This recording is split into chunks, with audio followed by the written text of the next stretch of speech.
Padahal kita sudah tunangan. Oh gitu? Ya, Oke. sudah tunangan, dia memilih orang yang lain. Nah, saya sakit hati. Saya tidak bisa kontrol diri. Yang saya lakukan adalah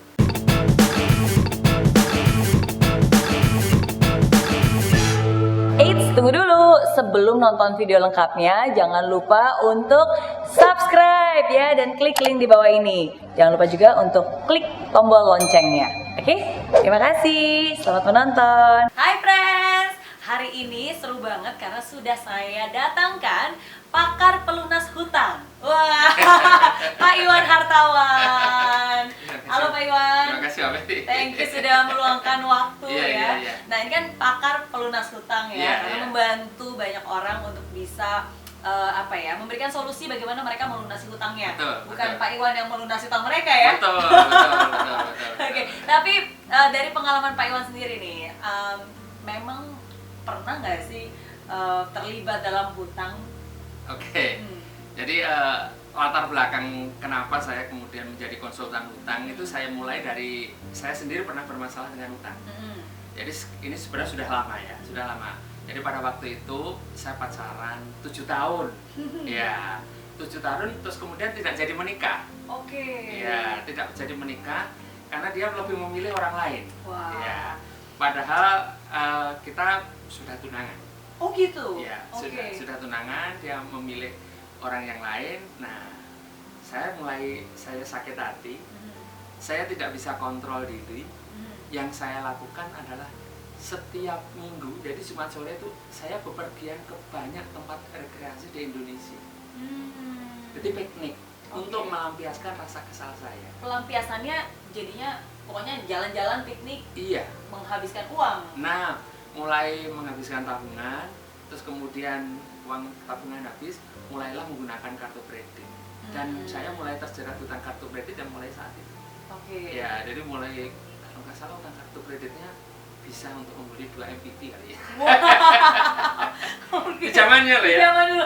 Itu umur berapa tuh waktu itu Pak? Masih ingat nggak? Sudah 27, 28 lah. Oke. 28. Oke. Jadi masa-masa muda dulu ya. Iya, 27, 28 udah bekerja berarti kan? Sudah, sebenarnya pekerjaannya pun juga sudah mapan. Sudah, betul. Sudah Oke. lumayan mapan pada waktu itu. Iya. Untuk ukuran zaman itu sudah lumayan mapan. Betul. Jadi pada saat itu sebenarnya dari finansial nggak ada masalah, cuma Di awal tidak ada masalah. awal tidak ada masalah cuma karena putus dari pacar, Iya. bukan hanya pacar, tunangan. Iya. Mau menikah akhirnya nggak bisa menikah, akhirnya pelampiasannya jadi keliling Indonesia jalan-jalan dengan uang. Iya. Uangnya habis, Kartu kredit. Iya. Oke. Lalu terus gimana? Kapan sadarnya dan apa yang dilakukan? Sebenarnya bukan kapan sadarnya dulu. Jadi pada waktu kita mulai bermasalah dengan utang itu sebenarnya Mbak, yang kita tidak sadar itu imbasnya luar biasa. Pertama adalah imbas ke diri saya, ke pekerjaan saya. Jadi saya mulai tidak concern terhadap pekerjaan saya. Tukang tagih mulai datang ke kantor. Terus kayak saya juga melakukan hal-hal yang tidak seharusnya saya lakukan di kantor. Akhirnya saya diminta untuk keluar, lebih tepatnya dikeluarkan. Oke. Ya, dan karir saya pada waktu itu sudah bagus karena saya bekerja di perusahaan asing. Iya. Iya. Dan justru tapi malah itu mengganggu ya. Mengganggu. Oke, dan perusahaan pun jadi tahu Jadi gara-gara tahu, itu. ya jadi tahu gara-gara itu saya diminta untuk keluar. Nah, karena kita diminta untuk keluar, mulailah sebenarnya cerita hidup yang sebenarnya itu dari situ. Bayangkan ya, kalau orang punya banyak hutang, justru kan inginnya lebih banyak pemasukan biar bisa bayar hutang. Iya. Tapi ini pemasukan malah stop sama sekali. Stop sama sekali. Jadi yang titik terendah yang saya rasakan pada waktu itu adalah pertama, saya harga diri saya hancur ya. Di mata teman-teman ataupun di mata keluarga besar saya. Itu yang pertama. Yang kedua, saya mulai kehilangan banyak teman karena tidak semua orang yang saya datang itu nyaman dengan saya. Mungkin bisa jadi karena mereka kepikiran mau diutangin kali ya. Nah, itu yang kedua. Terus yang ketiga, saya juga kesulitan mencari pekerjaan baru. Karena kalau di lingkungan pekerjaan saya itu orang itu gampang mengenal satu sama lain. Kemudian saya mulai bermasalah, pasti saya juga tidak mudah untuk keluar dari masalah itu.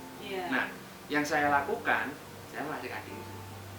Cari aman. Saya lari ke Bogor. Waktu itu domisili di Jakarta? Bukan, di Surabaya.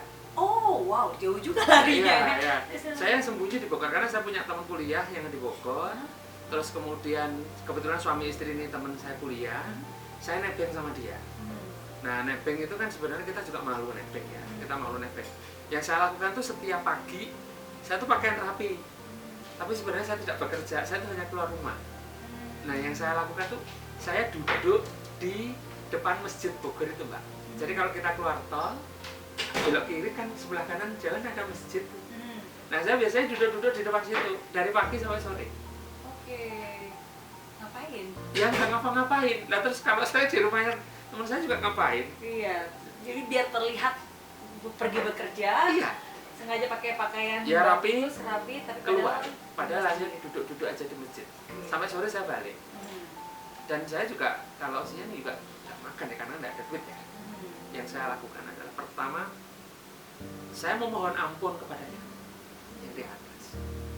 Saya sudah banyak melakukan salah pada waktu saya masih muda. Saya mohon dibukakan pintu tobatnya. Itu pertama. Yang kedua, saya dalam doa saya, ya Allah berikanlah pekerjaan yang bisa mencukupkan kebutuhan saya. Saya janji saya tidak akan memilih-milih pekerjaan. Setiap kesempatan pekerjaan yang datang pasti saya iakan. Meskipun ini bayarannya kecil atau barangkali bayarannya kecil banget. Iya. Pilihannya cuma 2 pada saat kalau nggak kecil banget Iya. ya. Saya iakan. Iya. Terus yang terakhir dan saya janji karena ini adalah tanggung jawab saya tidak akan pernah mengeluhkan hidup saya lagi. Saya janji sama Allah. Nah, mulailah pintunya sedikit demi sedikit terbuka. Jadi saya ketemu dengan mantan bos saya. Saya minta pekerjaan sama dia. Saya dikasih pekerjaan les privat anak-anaknya. Oke. Karena saya punya kebiasaan ngasih les matematika, fisika. Iya. Jadi saya tuh ngelesin anak-anaknya ini setiap sore. Saya ngelesi setiap sore. Nah, perjanjiannya setiap ngelesi, setiap bulan saya dikasih uang 10.000. Biar saya bisa datang lagi. Oke. Itu yang pertama. Karena kesempatannya hanya itu, saya iakan. Kedua, kesempatan datang lagi. Saya menjadi salesman chicken nugget. Nah, salesman chicken nugget ini tugas saya adalah mencari toko yang mau dititipin freezer. Oke. Ya. Setiap toko yang dititipin freezer, saya mendapatkan 25.000. Karena ini kesempatan buat saya kejar mati-matian. Jadi kalau kemarin saya ngelesi, saya berangkatnya dari Bogor rata-rata jam 12 sampai Pulau Gebangnya jam 4 sore, jam 3 jam, 4 jam itu Pulau Gebangnya. Ini saya ganti, saya berangkatnya pagi-pagi habis subuh. Saya mencari toko-toko yang mau saya titipin freezer. Nah, saya setiap hari itu jalan kaki paling sedikit 15 kilo sampai 20 kilo. Paling sedikit setiap hari. Oke. Setiap hari, Pak. Nah, target saya dapat 1. Iya. Dan itu Pak Iwan nggak punya kenalan, tinggal telepon ke toko enggak ya? Itu benar-benar datengin ke toko-toko. Enggak, iya benar-benar saya datengin canvassing. Waktu berjalan, saya dapat 53 pelanggan. 53 tempat. Distributornya itu mengundurkan diri. Karena melihat bisnis ini nggak prospek. Pada waktu itu, bisnisnya nggak prospek, mengundurkan diri. Nah, saya diminta jadi distributor. Saya menolak. Kenapa? Saya tidak punya kapasitas.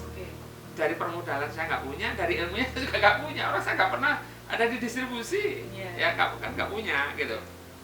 Terus, tapi mantan bos saya itu cuma ngomong gini, kan kamu sudah terlanjur deal sama toko, ya kamu terusin aja pekerjaanmu.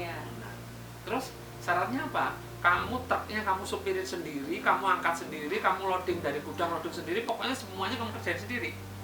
Iya, yang nganterin barangnya semuanya ya. Oke. Nah, saya pakai truk engkel keliling mana-mana. Nah, sebenarnya pada waktu itu di dalam kehidupan saya tidak bangga punya nama hartawan itu di situ. Karena setiap saya masuk gedung, saya diminta EKTP, sopirnya namanya hartawan. terbebani dengan wartawan, tapi kok pada saat itu supir. Karena apa? Truknya ini ada logo perusahaannya. Orang pasti mikir ini bukan truk saya, ini saya sopir kan. Kecuali kalau truk ini nggak ada logonya, beda lagi cerita. Itu orang mikir, oh ini pebisnisnya gitu ya. Iya. Ini enggak, truknya ada logonya gede gitu. Iya. Nah, mulailah saya jadi distributor. Kemudian pecah kerusuhan. Ya pada waktu itu Iya. toko-toko pada dibakar. Jualan chicken nugget saya itu booming, Mbak. Saya tuh jualan chicken nugget paling sedikitnya sebulan 600 juta sampai 1 miliar. Paling sedikit, Iya. sebulan itu jualannya Iya, seperti itu. paling sedikit di zaman itu saya untung antara 30 sampai 40 juta sebulan. Wow. Nah, dari situ saya mulai saya janji suatu saat saya akan menjadi konsultan utang. Saya akan membantu orang-orang yang punya masalah dengan pinjaman. Karena saya bisa merasakan orang yang punya masalah dengan pinjaman rata-rata dia kesulitan untuk mencari solusi. Dan orang yang datang ke saya untuk konseling tidak berbayar kan. Jadi nanti jangan diartikan kalau orang misalkan nanya, ini bayarnya berapa? Saya tidak berbayar. Iya. Tapi ada 2 syaratnya kan? Mau Ya. bayar apa nih coba? Biasanya ada 2, saya ingat. Karena Pak Iwan ini kita udah kenal dari sejak tahun 2016 Iya. dan udah banyak banget membantu, banyak banget inspirasi dibagikan. Tapi ada bayarannya juga, tapi kasih tahu dulu dong bayarannya apa biar nggak salah sangka. Jadi pertama bayarannya yang bersangkutan itu mau berproses ya. Artinya butuh waktu untuk menyelesaikan masalahnya. Jadi kalau hutang itu jarang yang datang, masalah hutang itu ada yang jarang yang datangnya nggak ada. Masalah hutang itu juga jarang yang bisa selesainya cepat. Oke. Jadi orang itu begitu orang konseling itu sudah harus paham bahwa ini proses, ini butuh waktu. Terus yang kedua di dalam proses butuh waktu ini saya memberikan saran. Kalau yang bersangkutan mau konseling dan yang bersangkutan nggak mau bayar, harus datang bersama pasangan sah. Datang bersama pasangan sah. Iya. Oke. Kalau Kenapa? putra putrinya sudah usia di atas 14 tahun, biasanya kita sarankan untuk ikut. Oke. Kenapa? Pengalaman saya selama ini menjadi konsultan utang, kalau yang datang hanya salah satu saja yang bermasalah, misalkan bapaknya atau ibunya, hasilnya tidak bisa maksimal. Karena pengalaman saya semuanya berlaku support system yang harus kompak. Tahu kalau ini dalam progres penyelesaian, bisa jadi nanti akan ada tekanan-tekanan dari debt collector yang datang ke rumah. Bisa jadi harus menambah income, yang dilibatkan adalah keluarga. Oke. Nah, proses-proses seperti ini butuh support dari keluarga. Betul, karena yang di awal banget tadi Pak Iwan bilang, kadang kita nggak sadar ya, kita yang berhutang, tapi kan dampaknya itu ke sekitar kita. Betul. Justru dampaknya itu yang seringkali bisa sangat memberatkan, Iya. ya. Tapi kalau mereka juga di-input dan diberikan support, itu bisa membantu. Iya, bisa membantu. lebih cepat recovery-nya. Lebih cepat recovery. Iya, jadi mau berproses, di dalam proses ini juga harus menemukan akar masalahnya apa. Baru nanti kita fokus kepada solusi, implementasi solusi, terus ada evaluasi. Terus biasanya kita juga mensyaratkan kalau memungkinkan tidak berhutang lagi selama masa recovery. Jadi dicari akar permasalahannya. Dicari akar permasalahannya, baru nanti kita nyari obatnya. Oke. Tapi apakah selalu pasti ada obatnya? Pasti ada obatnya. Pasti ada ya. Pasti ada obatnya. Pasti bisa terselesaikan. Pasti bisa terselesaikan. Asal pokoknya dia mau berproses, terus kemudian yang bersangkutan bisa menemukan akar masalahnya apa, insya Allah pasti ketemu dengan solusinya. Oke. Karena kadang mungkin karena dia sudah terjerumus terlalu dalam, dia merasa kayak wah ini kayak nggak mungkin banget. Misalnya gaji saya cuma 5 juta, tapi hutangnya 500 juta gitu. Terus kayak wah mau dihitung berapa, saya kerja berapa tahun pun juga nggak akan bisa lunas. Itu gitu. sama dengan mengecilkan yang di atas dong. Betul. Iya, mengecilkan yang di atas pasti ada solusinya. Yang harus kita lakukan adalah kita punya kemauan yang kuat untuk selesai. Dan kita tahu ini akar masalahnya apa sih? Gitu ya. Kalau misalkan karena perilaku kita yang bermasalah, ya kita tobat lah. Kita janji sama Allah kita nggak akan mengulangi itu. Iya. Bisa. Iya. Ya. Baru nanti ketemu solusinya. Oke. Tanpa itu nggak bisa. Jadi cari akar permasalahannya, Betul. cari solusinya. Yes.